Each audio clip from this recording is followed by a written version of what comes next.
I'm so excited to be here to speak to all of you.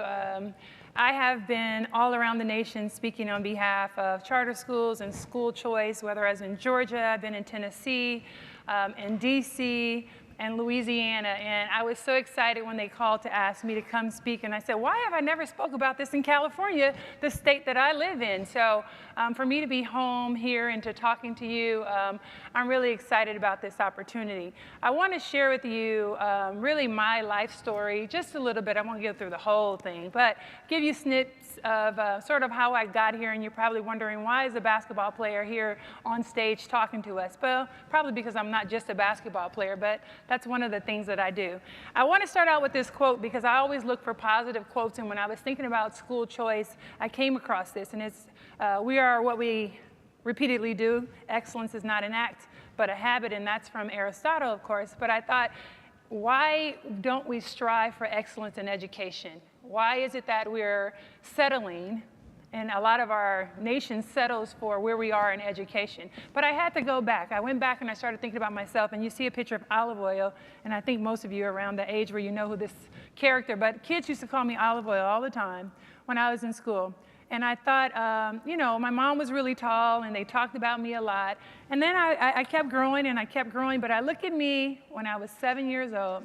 I know, I shared this picture with you, but I shared it for a reason, because you all work with kids, and it's about kids, and I was one of those kids in the inner city. I come from a single-parent household. My mom, I have 3 other sisters, and my mom worked as hard as she could to take care of us.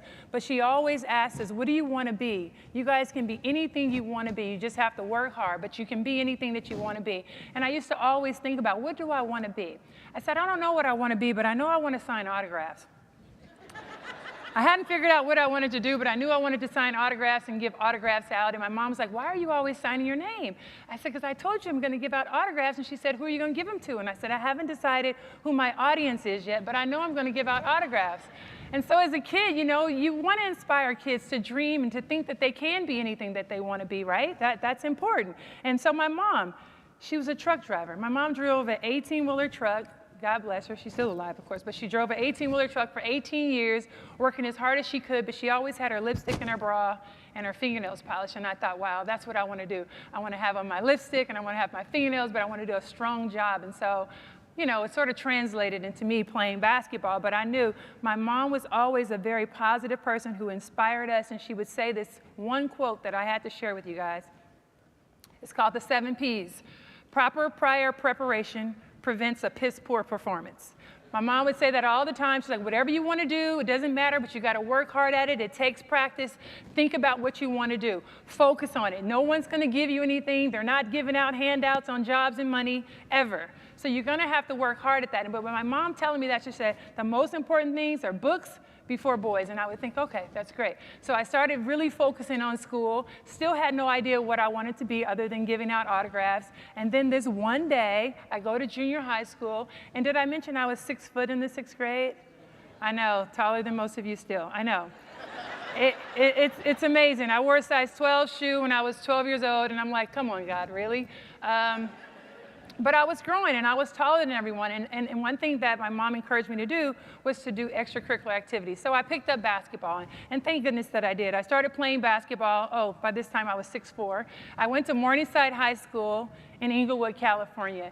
And this is where I really understood that my education was just as important as me playing basketball. I figured it out. If I get really good grades, I could get a college scholarship and go play at any university. And that was really going to be the key for me. My mom was not going to be able to afford for me to go to any of these 4-year Division I schools, and that was my key. So I put the two together.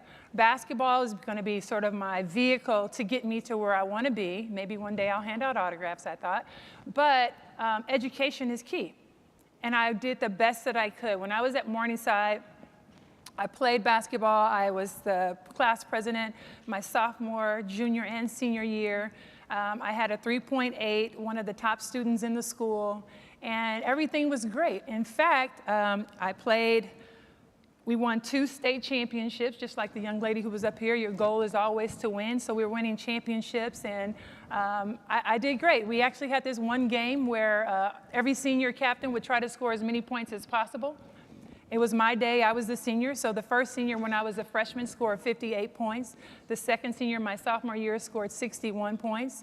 The third senior scored 68 points. And so here it is, my day. I'm the senior. I'm the captain. And I'm thinking, I could really stink it up in here. I got to get 68 points. Well, I don't know if you ever heard this story, but I scored 101 points in a half of a basketball game. Yeah, the score was 102 to 24. And yeah, we demolished the other team. And so the next day I had all these interviews. And it was interesting because after winning this game and I had all these interviews and they were like, so Lisa, what are you going to do now? I said, well, you know, I'm taking the SAT and, you know, I have a 3.8. I was so proud. And I'm like, you know, I'm going to pick whatever university I want to go to. I have any options that I want. Well, I took the SAT 3 times. And I was really struggling. And so, again, the media was asking, so what are you going to do? And I was like, well, I really wanted to go to Stanford or to USC. I'm not sure what I'm going to do because I'm having a problem with this SAT. And I started asking questions. And I'm not sure, but the microphones were in front of me. So I'm like, I'm not really understanding why I'm struggling because I've done everything that I was told to do here in school. I'm one of the top student athletes. I'm the class president, and I'm struggling, and I don't know why. I didn't understand it. I was a kid. But because I said it to the media, I kind of pissed some people off. They weren't really happy at my school that I said that. And I didn't understand why. I thought everyone should have a problem with the fact that if your top students are not, they're performing as well as you've been, you know, all the work that was provided for them, yet we're struggling to get into college on basic, you know, merit, I think that there is a problem. So I said, something's wrong with our educational system or something's wrong with my school because I've done everything that they asked me to do. I'm a top student and I'm struggling. It just didn't make sense. I didn't realize I was being an advocate right there in that moment. But we'll come back to that. So, you know, I was making a big fuss about it, but I was sincerely honest in my protest of why am I struggling. So I finally passed the SAT, and I did get my score up a little. I don't want to say my numbers, but, you know, I got in. And I went to summer school immediately at USC, which was great. They let me come in, and so basketball was my ticket. I made it. I got to USC, and fight on for any Trojans who are in here. Yes, fight on. My A+ average didn't help me out much. Right? But I got to college, and hoops was the reason why I got there. And I was very happy about that, but I had to do some work in overtime, let me just tell you, in college to maintain and make it. I did not make straight A's in college. I won't say that, but I did go back to school. Here's my USC shot. Just thought I'd throw that in there. Yeah, and Stanford. Well, that's where I wanted to go, but I didn't go there. Yeah, but so anyways, I made it. I got to college. I did well there. I didn't win any college championships, but I won a few Pac-10 titles back then, went on to play for Team USA, and I started to wear a lot of hats. I wrote down my goals of things that I wanted to do, and I made it. But I decided to go back to school. I decided to go back to school to get my master's in business because I wanted to understand more. I started to make money, and I really wanted to understand what was I going to do with this money that I made. So you'll see here I started to play for the LA Sparks, which was great. I'm working professionally, making money, going to school while playing because I really wanted to understand how to invest my money and to start my own business. I started the Lisa Leslie Basketball and Leadership Academy, which is for kids, where I'm able to teach them basketball, and I use basketball, again, as just the thing that I know the kids want to do, but I use the leadership so that I could pass on character building and discipline, honesty, and on all these skills that we feel like we talk about giving back to kids, but people, some people other than you who understand about giving back, you actually have to do something. So that's what I did. I started to give back to these kids. And so I was playing basketball. Everything's going great. I did modeling. Oh, I was up high there, huh? So it was great. I played on the USA team. I represented our country in 4 Olympics. That was 1996 where we won gold. In 2000 in Australia we won gold. We won another gold medal in Greece in 2004, and I retired in 2008 from the Olympics, winning my 4th gold medal. And everything was great. Well, I could have stopped there, but I didn't. I got married. That's what happened. So once you get married, you know, before I even go to getting married, I wanted to share this with you.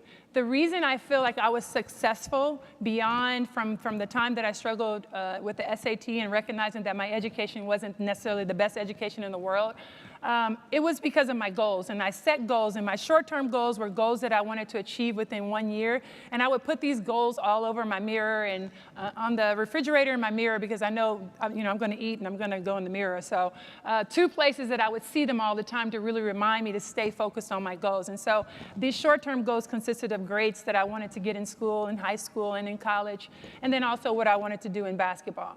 That was really the key for me. And then I had my long-term goals, and those were the goals I wanted to achieve within 5 years. And again, they were on my mirror and on the refrigerator. And by seeing my long-term goals, I knew that I wanted to start my academy for the kids. I knew that I wanted to be an Olympian. So I was able to reach those goals. And that was really, I think, I always like to share that, because that was the key for me, as I say, making it out, making it from my mom's house with my sisters and I, and just trying to find a way of like, how are we going to make it? And writing down those goals ever since 9th grade was really the key for me to reaching all those goals that I talked about. But as I got married, there's my husband. Hey, babe.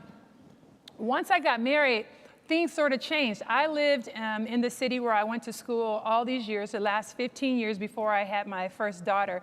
And when I had my daughter, and I was thinking, now, where are we going to send her to school? This is my first time really paying attention now. Here it is. I've been out of school for some odd years. And, I have a baby, and I think I want to figure out where are we going to send her to school. So that was Lauren when she was a baby, and she was very bright. And I got to share a few baby stories with you just because I'm a mom, and that's what we do.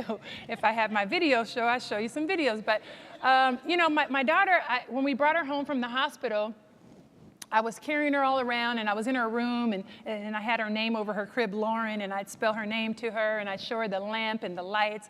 And my husband's like, you are crazy. Why do you keep doing that? And I said, I'm telling you, babies can learn. They can learn from the day they come home. Like, they can learn. They hear us. And my husband thought I was really crazy. So here we are, month 2. And I come in, and I said, babe, come here, watch. And I was like, where's the U? In her eyes, she would look at the letter U. And I said, and where's the light? And then she'd look at the light. And I said, where's the lamp? And she'd look at the lamp. And I said, see, I told you. Like, she understands what I'm saying. So I've been in early education. When I talk about early education, I'm so extreme about it. But early education is really important, and I think the key for kids. And so it started with that, and I started getting into so obsessed with just teaching her all of these different things. And I said, I'm telling you, kids can learn. And I think one of the keys is that parents need to recognize that learning does not start when they start at school. Learning starts when they get home from the hospital. Well, I can show you better than I can tell you. And I brought just a special video because Lauren on this video is 2 years old. And of course, I told you I was obsessed with teaching her because I wanted for her to learn. But she's just an example. She's not born a baby genius or anything. Well, she is to me, but I'm just saying she's not quite a baby genius. But I want to show a video that sort of explains what we taught her by the age of 2. What kind of map is that? That's United States of America. Beautiful. How old are you? I'm 2. Good girl. I'm 2 years old. All right. Okay. Now let me see what you can do. Okay. Mr. Capital, Texas. What is the capital of Texas? Austin. Good girl. Where does that go in the map?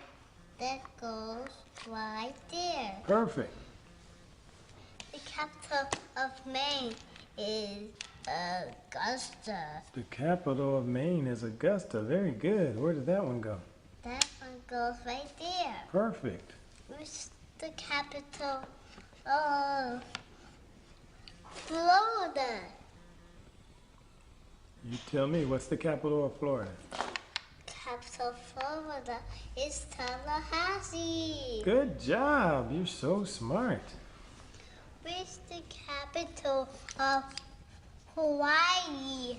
What is the capital of Hawaii? The capital of Hawaii is Honolulu. Good job. That was the capital of Hawaii.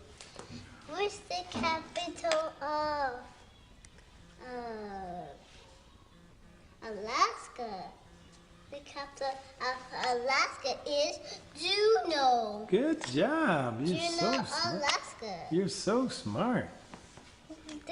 What's the capital of Washington? The capital of Washington is Oklahoma. Almost. The capital of Washington is Olympia. Olympia. Very good. What's the capital of? What's the capital of California? The capital of California is Sacramento. Very good. Because it goes right there. Because I live in California. Awesome. Because I live in California. All right. Okay, what is the capital of Idaho?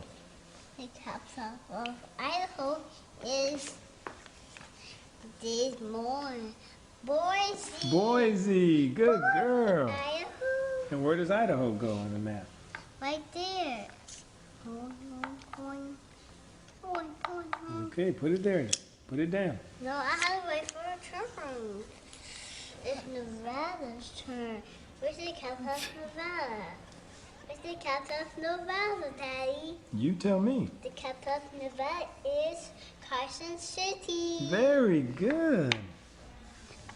Oh, upside down. And you know where that goes all by yourself. Awesome. Where's the capital of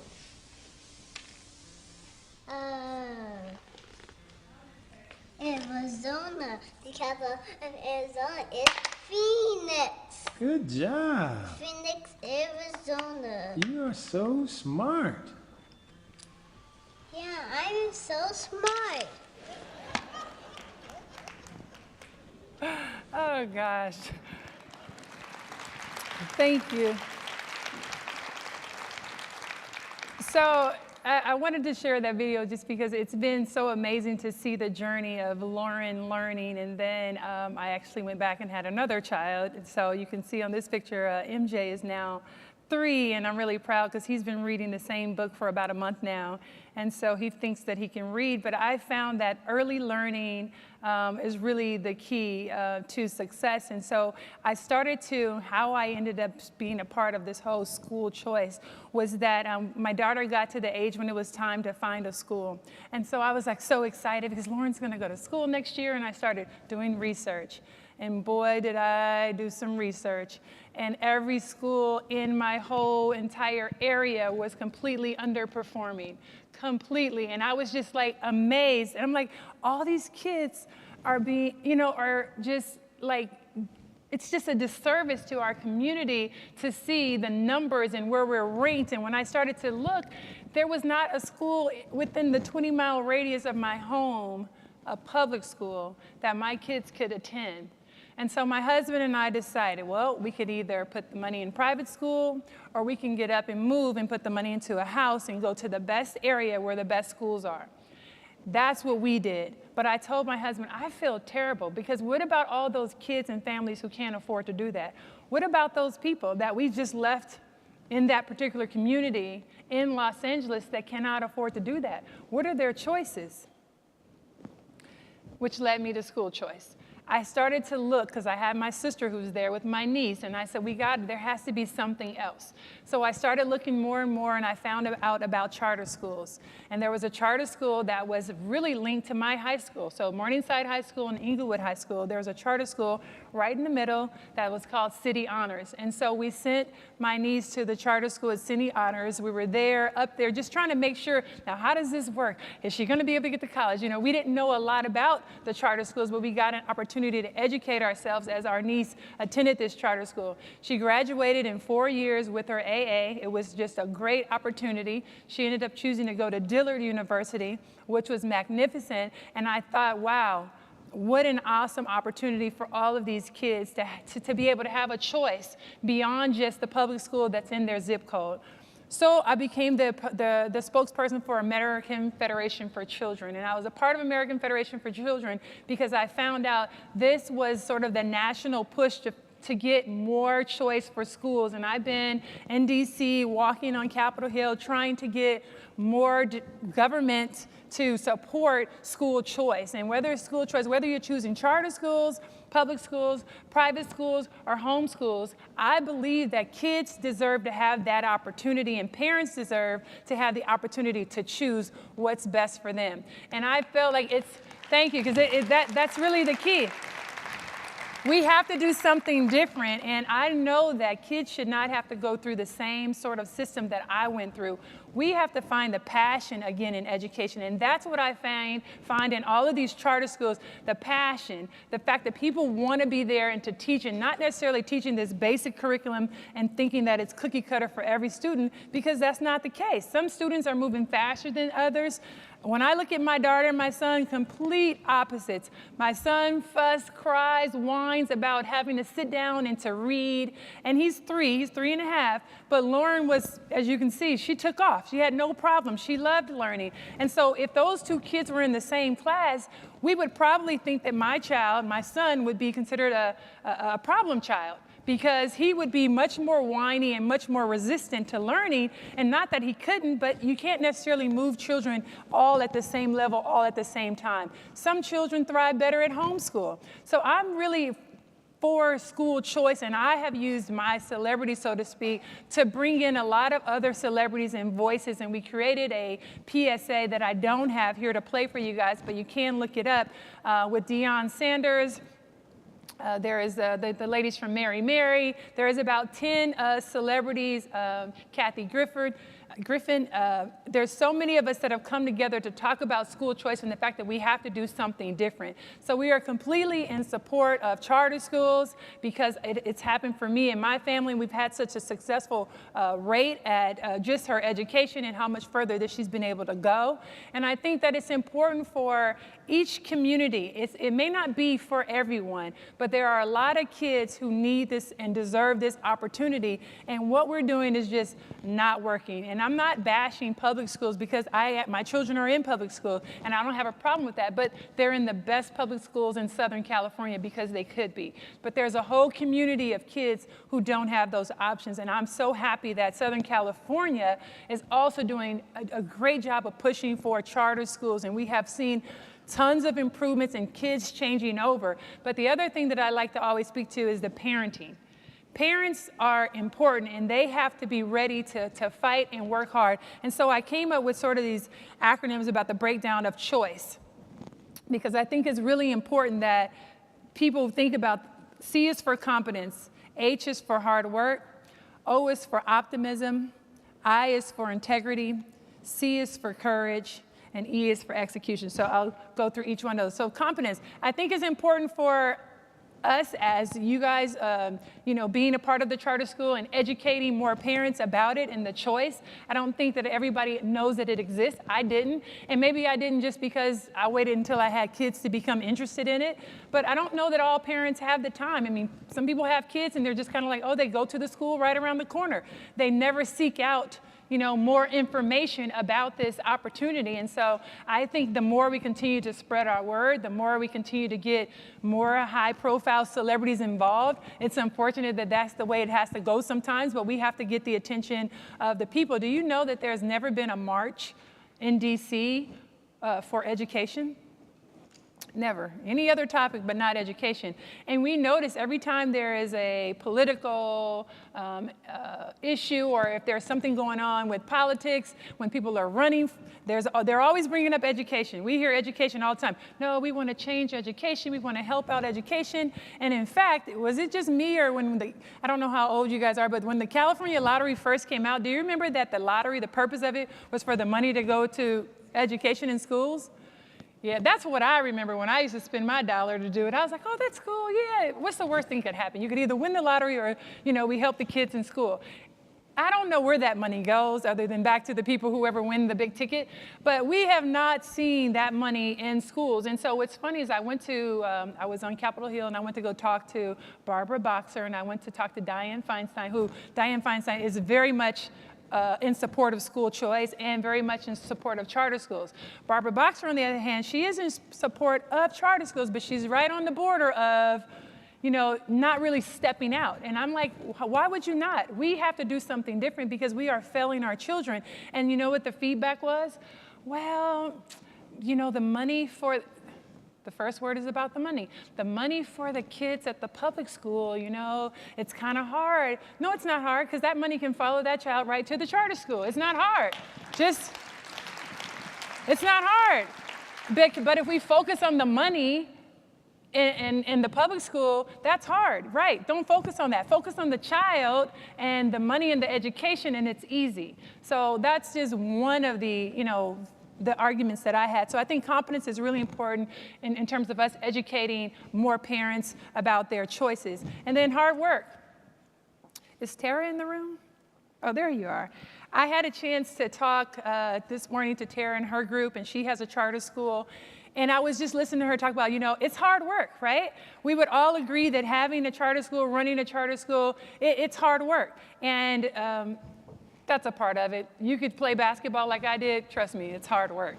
No matter what you do, it's hard work, but our children deserve this opportunity. And if you're passionate about school and educating kids, you're going to work hard either way. And yeah, you might make a little less money, I'll be honest with you, being a part of a charter school, but you're able to be passionate about it, and you're able to educate kids and create your curriculum that you know is best for the kids. So don't be afraid of the hard work, because it's also going to be a little bit of a hard work to getting more people to get involved about school choice. And then O is for optimism. We have to stay optimistic when obstacles come. And a lot of obstacles obviously come up in regards to money. That's the number one issue, I think, for most people. I don't think that people are really, and when you start to get into the unions and all of that, there's a whole big barrier. But I think when you get a chance to talk to the teachers behind the wall of the union, they feel the exact same way, that they're really tired of the system that they're in. But hey, they have money and they have benefits, and that's great. But if we put the focus back on the kids, we have to be optimistic about our opportunities and stay positive about the change, because the more we come together and get people to move on this, I think the more noise we can make and really get this thing pushed through. And then integrity. I think the I is in for integrity, because we have to be people of integrity and show that what's happening with the children. I think there's so many positive stories about how kids have successfully been more successful in charter schools. I wouldn't necessarily use the word more, but have been very successful. But it's important to do this and have this fight with a lot of integrity, and just showing that, we are people of character, we're parents who care, and we're not trying to take down the union or bad talk other people, because we won't get there with a lot of negative things. But we can get there with a lot of positive things about what we're doing in our communities and continuing to share these stories. And then C for courage. I mean, you have to be a little courageous. I remember when they asked me, Lisa, are you sure you want to talk about school choice? And it's such a political issue. And I said, actually, it's a very nonpartisan issue. It's not a political issue at all. It's a kids issue. It's a people's issue. And yeah, I have the courage to do that and step out. And if you don't want to be associated with me, because I won't mention the sponsor's name, but there was one sponsor who my agent called, and she's like, Lisa really loves kids, and she uses your products, and are you interested in, and they were like, oh my God, that would be great. Let us look into it, and we'll give you a call back. Well, a week later, they called back, and they said, you know what, we really love Lisa, and she's great, and we're so happy that she uses our products. In fact, we'll send her some products, but we're afraid we don't really want her to represent us, because, we saw her push for school choice. What? Are you serious? And it's so funny because I'm a part of school choice, and we haven't really stepped out on that issue. Are you serious? This is not an issue. We're talking about kids and having the option for education. Is it just me, or is it just mind-blowing that we're just giving kids choices to better educate themselves, and parents other options, and teachers that are passionate about what they're doing and not just stuck to one curriculum or a cookie-cutter way. And I think that it's a great movement. I'm a part of it. And, hey, if you don't want me representing you, I don't know that I want to represent your company anyway, because you need to figure out what it's just not about the products and giving it to kids. It's about, you have to stand for something more than that. So anyways. I can go on and on. But you know, the last part is E is for execution. And like I talked about goals, you know, we have to have goals that we're trying to achieve with the charter schools. And obviously it is to give and provide these kids with a better education and options for teachers to continue to be like Tara, who has all that passion and spreading the word and getting and recruiting teachers in that you know that can be helpful and really help educate our children. And that's what it's all about. And I shared, you know, pictures with my family and kids because the passion for me obviously lies in my little ones, but I'm sure for those of you who are parents, you understand and how you got involved. If you just became a teacher and you're passionate about teaching, you have to hopefully love kids, you know? And so for me, I love kids. I always say they didn't ask to be here. You know, it's not their fault, but they definitely deserve to have an opportunity to choose. So I'm Lisa Leslie. I don't know if you guys have any questions for me, if I'm even supposed to open up for questions, but that is, you know, sort of my spill on choice. And I'm happy to be here and representing charter schools, school choice. And I thank you guys for your time.